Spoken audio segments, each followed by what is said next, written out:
വല്ലാത്ത എന്റർടൈൻമെന്റ്, വല്ലാത്ത action movie, ഇതൊന്നും കണ്ട് ഈ സിനിമയ്ക്ക് പോകരുത്. പോയാൽ തിയേറ്ററിൽ നിന്ന് കുറേ പേരിരുന്ന് കടന്ന് ബഹളം ഉണ്ടാക്കുന്നത് കണ്ടു. ഞാൻ അവരെയൊന്നും കുറ്റം പറയില്ല. കാരണം അവർ ഒന്നേ കഥ, കാരണം പുതിയ ആർക്കും തന്നെയും എന്താ മൊബൈലിൽ ഇരുന്നാലും ഇങ്ങനെ റീലടിക്കാനും മറ്റു കാര്യങ്ങൾക്ക് മാത്രമാണ് സമയം. ഒരു സിനിമയ്ക്ക് പോകുമ്പോൾ ഒരു പ്രധാന നടൻ ഒരു പടം വ്യത്യസ്തമായിട്ട് ചെയ്യണമെന്നൊരു വാർത്ത വന്നാൽ വേറെ എന്തോ പ്രെഡിക്റ്റ് ചെയ്തിട്ട് തിയേറ്ററിൽ വരും. തിയേറ്ററിൽ വന്നിരിക്കുമ്പോൾ ഇവരുദ്ദേശിച്ച ഒന്നുമില്ല, അതിനകത്ത് എന്റർടൈൻമെന്റും ഇല്ല. അപ്പോൾ എന്ത് ചെയ്യും? ഇവർ അവിടെ നിന്ന് ബഹളം ഉണ്ടാക്കും. ക്ലാസ് ആയിട്ട് സിനിമ കണ്ടുകൊണ്ടിരിക്കുന്ന പ്രേക്ഷകർക്ക് അത് പിന്നെ വിഷമവും തോന്നും. ഇവരെ ചരിത്രം കണ്ട വിവരമില്ലാത്ത കുറെ മനുഷ്യരെന്ന് എപ്പോഴും വിലയിരുത്തുകയും ചെയ്യും. പക്ഷെ അതെല്ലാം തന്നെയും പുതിയ പിള്ളേരാണ്. എല്ലാ ടെക്നോളജി കയ്യിലുണ്ടായിട്ട് എന്തെന്ന് പോലും ഒന്ന് ചിന്തിക്കാൻ പോലും ഇത് മെനക്കെടാതെ തിയേറ്ററിൽ വന്നിരുന്നിട്ട് ബഹളം ഉണ്ടാക്കണ പുതിയ പിള്ളേർ. അതിൽ തന്നെ പിള്ളേരുടെ വസ്ത്രധാരണവും മറ്റുമൊക്കെ നോക്കുമ്പോൾ അറിയാം അത്യാവശ്യം വിദ്യാഭ്യാസമുള്ള പിള്ളേരുമാണ്. അപ്പൊ അതൊന്നും ഞാൻ ഒരു കുറ്റം പറയണില്ല, അത് അവരുടെ ഒരു രീതി. പക്ഷെ അങ്ങനെയൊന്നും പ്രേക്ഷകർ തിയേറ്ററിൽ പോയി സിനിമ കാണാൻ ദയവ് ചെയ്ത് പോകരുത്. ഞാൻ റിക്വസ്റ്റ് ചെയ്യണം, കാന്ത സിനിമ നിങ്ങൾ അങ്ങനെ കാണാൻ പോകരുത്. സ്റ്റഡി ചെയ്ത് ക്ലാസിക്കൽ ഫിലിമായിട്ട് തിയേറ്ററിൽ പോയി സിനിമ കാണുക.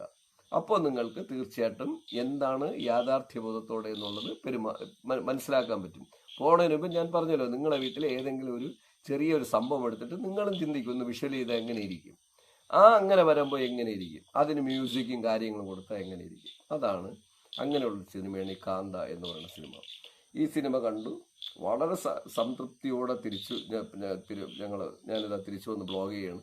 അപ്പോൾ തന്നെ കുടുംബത്തിനടുത്ത് ചോദിച്ചു, മകനുണ്ടായിരുന്നു 14 വയസ്സ്, അവൻ നല്ല പടമെന്ന് തന്നെയാണ് അവൻ അഭിപ്രായം പറഞ്ഞത്. നല്ല ക്ലാസ് ഫിലിം. കാരണം നമ്മൾ നേരത്തെ അവരൊക്കെ സ്റ്റഡി ചെയ്ത് ഒക്കെ നോക്കിയിട്ട് പോയതാണ്. പ്രേക്ഷകരുടെ അഭിപ്രായമൊക്കെ തുടക്കം മുതൽ ഈ പടത്തിന് പലരും നെഗറ്റീവ് റിവ്യൂ പറയണുണ്ട്.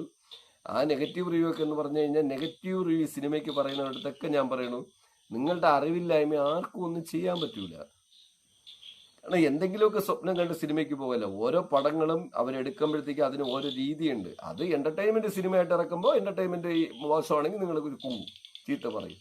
ഇതൊരു പക്ക ഒരു ക്ലാസിക്കൽ ഫിലിമാണെന്നുള്ള രീതിയിൽ റിയൽ സ്റ്റോറി അതേപോലെ ചിത്രീകരിക്കണമെന്ന രീതിയിൽ നല്ല രീതിയിൽ അനൗൺസ്മെന്റ് ചെയ്തിട്ട് വന്ന പടമാണ്. അതുകൊണ്ട് തന്നെ എൻ്റെ മകനൊരു പ്രശ്നമില്ല. കൊച്ചിലേ മുതൽ സിനിമ കാണുന്നു. വൈഫിൻ്റെ അടുത്ത് ചോദിച്ചു, വൈഫിനും ഇഷ്ടപ്പെട്ടു. 2.25 മണിക്കൂർ ഒരു സ്മൂത്തും ഇല്ലാതെ നല്ല കഥയെന്നുള്ള രീതിയിൽ അറിഞ്ഞു പോയതുകൊണ്ട് അവർക്ക് നല്ല സ്മൂത്തായിരുന്നു. അപ്പോൾ അങ്ങനെ നിങ്ങൾ അറിഞ്ഞു പോയാൽ നല്ല സ്മൂത്ത് ഫിലിമും, അറിയാതെ പോയാൽ ഏറ്റവും ബോറ് ഫിലിമുമാണ് കാന്ത നിങ്ങൾക്ക് നൽകുന്ന ഗിഫ്റ്റ്.